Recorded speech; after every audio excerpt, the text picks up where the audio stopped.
को सत्संग आगम मार्ग धाम बंबोरी में मासिक सत्संग में पहुंचने पर आप सबका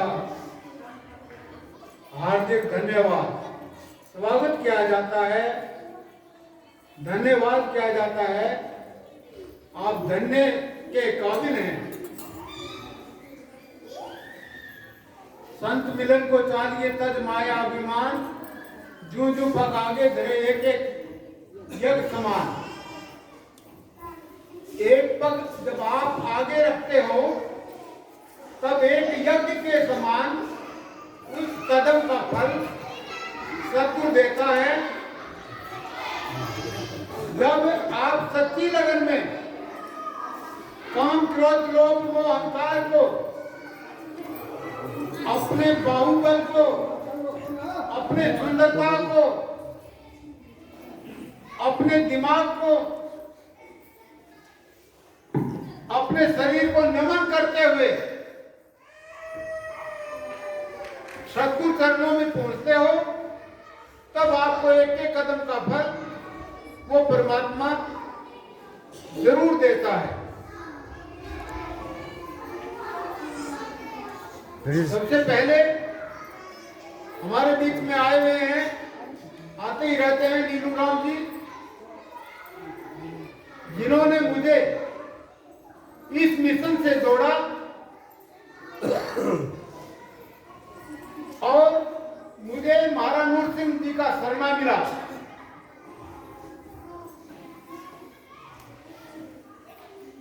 इनका भी बहुत बहुत धन्यवाद स्वागत करते हैं।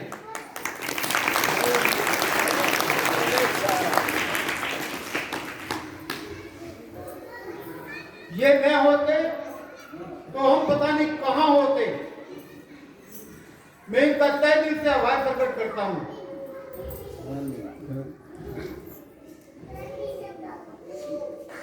एक छोटा सा जोगी आया है। जब मैं बनभोरी में आया तो मेरी बहुत ही बाली उम्र याद थी, छोटी उम्र थी, नादान उम्र थी। मेरा काला पीला कोई बाणा नहीं था, सफेद कपड़े थे और भी कमी। रविदास जी ने कहा, जात भी ओछी काम भी ओछा, कहे रविदास तुम्हारा। तो मेरे अंदर बहुत अवगुण थे, जिसकी वजह से लोगों ने विश्वास नहीं किया कि छोटी सी उम्र का फकीर क्या करेगा यहां पर। तो तब ये भजन लिखा कि एक छोटा सा जोगी आया है नगर में, छोटा सा जोगी आया है। मैं संत बन के नहीं आया, जोगी बन के आया। जोगी उस मालिक की भक्ति करने के कारण जोगी बन के आया।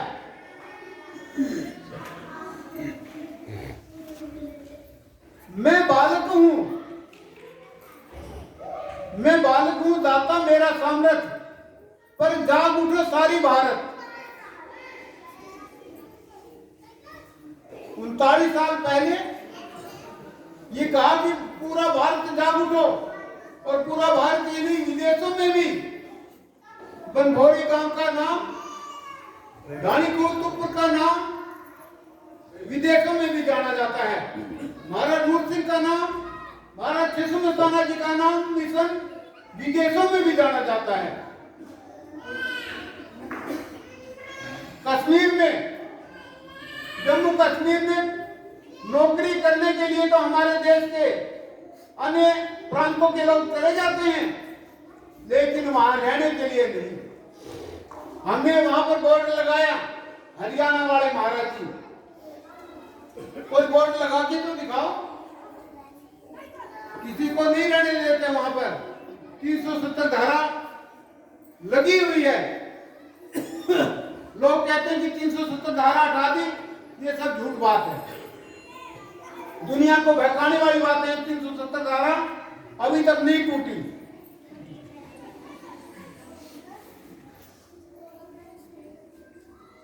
प्रकाश उस देश में जाना, इस मृत लोक में फिर नहीं आना। नूर सिंह गुरु पाया, मेरा जो गुरु है वो दातार है, वो सामर्थ है। तुम जो मांगोगे वो सब कुछ तुम्हें मिलेगा। वो दातार देने वाला है। मेरा साहूकार मालिक है, कंगाल मालिक नहीं है। और जो भी झोली बना करके आया, उसकी झोली मालिक ने अपनी दया मेहर से पूर्ण भरपूर की और आशीर्वाद देकर के भेज दिया कि जाओ बच्चा, सदा सुखी रहो। सत्संग में आज के आने के बाद में आज का फायदा तो तुम्हें ये हुआ, और आगे आओगे तो आगे का फायदा और मिलेगा।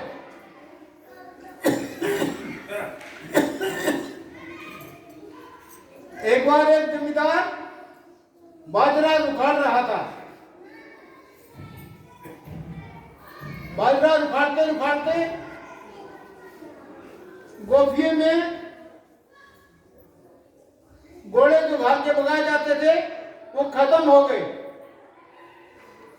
दरिया के किनारे गया, गार निकालने के लिए, मिट्टी निकालने के लिए कि घोड़े बनाएंगे और उनको सुखा करके फिर चिड़िया उड़ाएंगे। तो दरिया में हाथ मारा तो मटका मिला, और उस मटके में लाल भरे हुए मिले। उन लालों को देख करके बड़ा खुश हुआ कि मेरे को तो जो घोड़े बांटने नहीं पड़ेंगे, इनसे चिड़िया उड़ जाएंगी, इन्हीं से काम ले लूंगा मैं। डोंचे के ऊपर गया, मटका मोधा मारा और सारे लाल गोफिये में डाले और वापस समुद्र में चिड़ियाओं के बहाने भगाता रहा। एक ही लाल डोंकी से नीचे गिर गया। डोंकी से नीचे गिर गया तो घर वाली आई रोटी लेकर के कि रोटी खा लो। पर वो लाल जो है मणिया चमक रहा था, उसको देख करके उसने उसको उठाया। उठाने के बाद में कहने लगे ये मणिया बहुत सोना है, मैं मेरे बेटे की तांगड़ी में बांधूंगी। वो कहने लगा जमींदार कि तू अगर पहले आ जाती तो ये तो ऐसे ऐसे तो बहुत थे मेरे पास में, हजारों मैंने चिड़ियाओं को उड़ा उड़ा करके सब भगा दिए। बोले इसको मत भगाना, इसको मैं घर ले जाऊंगी। घर ले करके छावड़े में रख के और घर चली जा रही है। शाम का टाइम हो गया। एक लाला जी, लालों के बारे में जानने वाला, लाला जी क्यों कहते हैं कि उसको लाला जी कहते हैं, तो लाल को परखने वाला होता है। लाला जी ने लाल की किरणें छावड़े से निकलती हुई देखी। चौधरी को कहा कि बहन जी आपके पास में क्या है? बोले जी कुछ नहीं। बोले नहीं तेरी टोकरी में कुछ है, वो दिखा मेरे को क्या है। बोले एक पत्थर का मणिया है। बोले दिखा दे। अब वो दिखाया तो 500 रुपए निकाल करके ये कहा कि ये लो इसके दर्शन कराएंगे और इसकी कीमत लेनी हो तो मेरी दुकान पे चल। या तो लाला जी लैट्रिन के लिए जा रहे थे, लाल के दर्शन करने के बाद में लैट्रिन करना भूल गया। इतना खुश हो गया कि लैट्रिन जाना नहीं जाना सब समाप्त हो गया काम। दुकान पे ले गया। दुकान पे ले जाने के बाद में कहने लगा कि इस मणिये की 10,000 रुपये कीमत देता हूं, तू इसको याद रख दे, 10,000 रुपये ले जा। पर चौधरी के दिमाग में आई कि ये जो मणिया 10,000 की कह रहे थे, इसकी कीमत कहीं ज्यादा हो सकती है। और दूसरी दुकान पे गए, उसने 20,000 का। तीसरी दुकान पे गए, उसने 40,000 का। चौथी दुकान पे गई तो वो कहने लगा कि इस मणिये को तो यहाँ रख दे, एक दिन में एक रात में तेरे से जितना भी सोना चांदी ले जाया जाए उतना ले जा।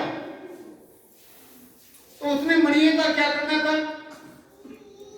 पांड बांधे, गठड़ी बांधे धन की और अपने घर, गठड़ी बांधे घर, महल की झोपड़ी की जगह महल खड़ा कर लिया।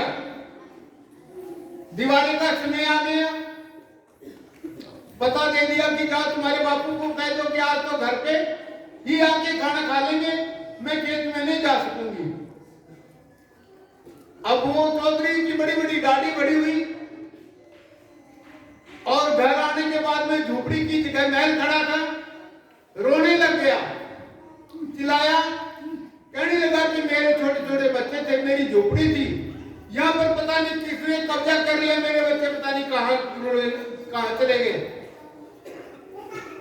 ये सोच करके आवाज सुनी तो उसकी फटाफट ऊपर से नीचे आई और कहने लगी कि मैं कहीं नहीं गई हूं, ये घर आपका है, अपना है।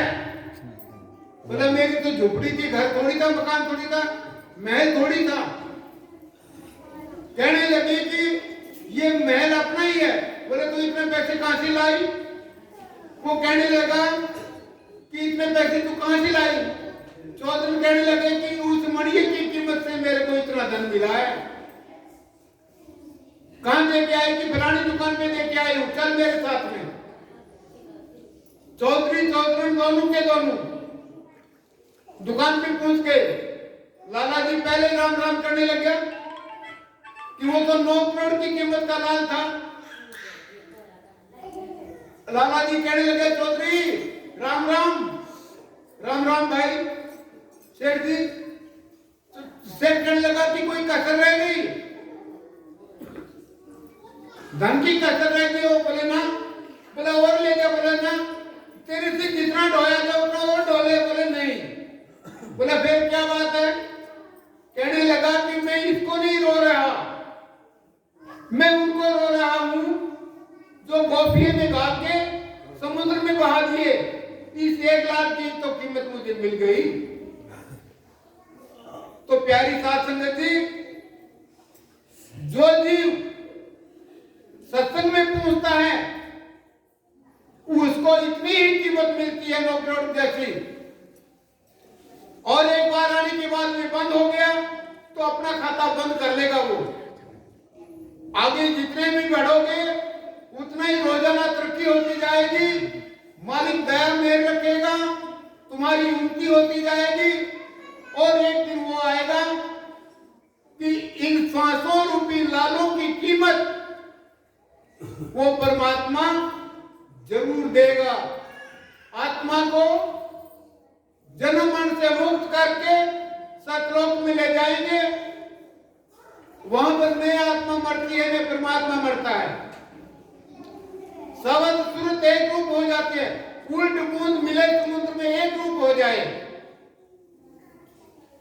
हम यहाँ पर बच्चे देने के लिए नहीं आए हुए हैं, बीमारी काटने के लिए नहीं आए हुए हैं, किसी का झगड़ा मुकाने के लिए नहीं आए हुए हैं। हम तो यहाँ पर केवल और केवल आत्मा का कल्याण करने के लिए आए हुए हैं।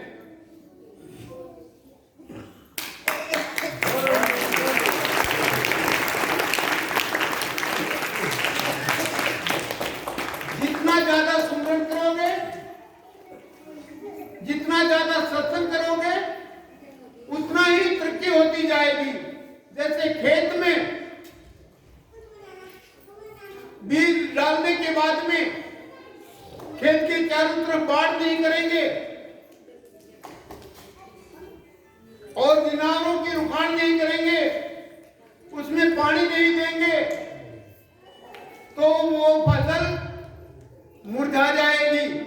बाढ़ नहीं करेंगे तो डांगर पशु उस खेत को खा जाएंगे। डांगर पशु कौन है? काम, क्रोध, लोभ, मोह, माया, अहंकार, रजोगुण, तमोगुण, सतोगुण, मन, चित्त, बुद्धि, आशा, तृष्णा, मोह, ममता, ये पशु हैं।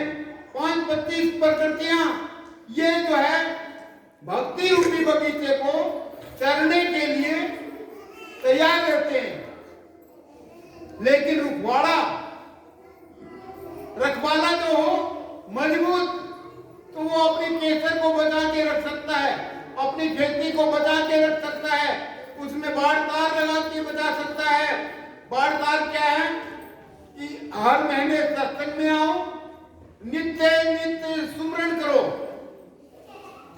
तब तुम्हारा उद्धार होगा। और जो मांगोगे वो भी मिलेगा, वो तो फ्री में मिलेगा।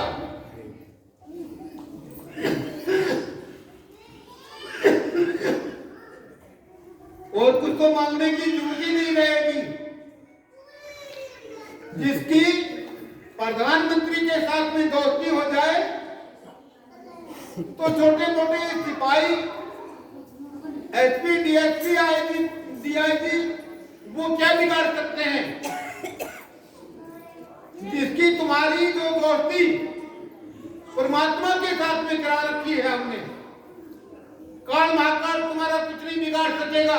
अरे बुखार चढ़ गई, सत्संग में आना छोड़ दिया।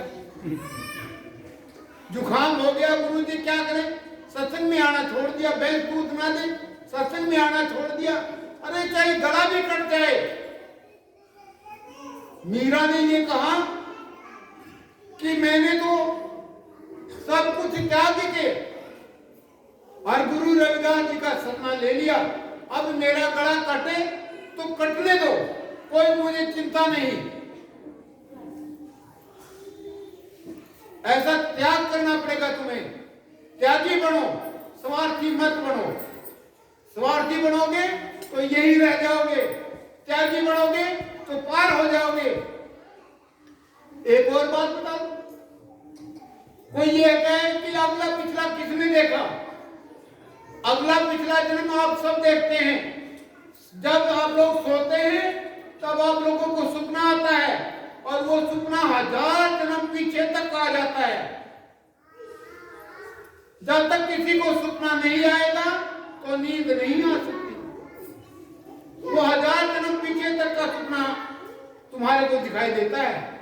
कभी आकाश में उड़ते हैं, कभी समुद्रों में बहते हैं, कभी दरख्तों में चढ़ते हैं, कभी पहाड़ों से उड़ते हैं, कभी जंगलों में फिरते हैं, कभी कपड़े पहन के घूमते हैं, तो कभी नगर भी घूमते हैं। ऐसे ऐसे अजीब सपने आ जाते हैं जो कि कभी सोचा भी नहीं, कभी देखा भी नहीं और उम्मीद भी नहीं। इससे ये सिद्ध होता है कि हम लाखों बार इस दुनिया में जन्म लेते रहे, मरते रहे, लेते रहे, मरते रहे। महाराज नूर सिंह जी ने अपनी वाणी में कहा है, लाखों बार जन्म होगा, न जीना मरना कम होगा। सतगुरु के भजन बिना ये सफर कैसे कम होगा। 1,84 योनियों का जो सफर है वो कैसे कम होगा, सोचो जरा दिमाग से। अब की बढ़िया राम सुमर मेरे भाई, लेकिन हर इंसान ये सोचता कि धन की काफी भर लूं, धन इकट्ठा कर लूं, ज्यादा औलाद पैदा कर लूं, ज्यादा दादा जायदाद पैदा कर लूं। ये सब कुछ साथ में नहीं जाएगा। जो साथ में जाएगा वो राम नाम का धन है, राम नाम का सुमरन है, भक्ति है, वो सत्संग है, वो साथ में जाएगा। कितनी समय सत्संग में लगाया है, कितने मिनट घड़ी सत्संग में लगाया है, वो साथ में जाएगा। आगे बोलो। हो ने बोली तरफ